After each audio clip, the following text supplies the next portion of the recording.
How to download TikTok on PC. Hi everyone, welcome back to our channel, The Solution Guy. In today's video, I'll simply show you how you can download TikTok on your PC, so just make sure to watch this video till the end. So in order to download TikTok on PC, you need an Android emulator which is called BlueStacks. There are also many emulators out there. You just want to download this BlueStacks emulator. I'll make sure to drop a direct link down below so you can download and install this application. Once you download and install the BlueStacks emulator, here you'll find the option called Google Play. Just go ahead and click on the Open Google Play button over here.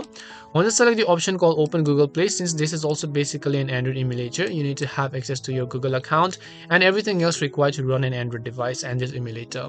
So we're going to wait until Google Play Store has been loaded up. So now as you can see, the Google Play Store has been successfully loaded up, and now we're going to move on to the downloading process of TikTok. So what we will do is just go ahead and search for our Play Store in this case, and then I'll just select the option called TikTok. And once I search for TikTok, I'll be able to go ahead and then just download this application. This is one way to do it. The other way you can do is you can actually install via your Microsoft Store, because you have the TikTok application on your Microsoft Store as well. So just open up the Microsoft Store application, and what you want to do is in the search box you just want to type in TikTok.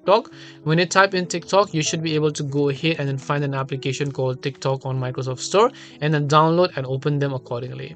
And this is how you can download TikTok on PC. We hope the video was really helpful, and if it did help you, then make sure to leave a like and subscribe to our channel. If you have any more questions, feel free to leave them down. Thank you very much for watching, and see you in the next video.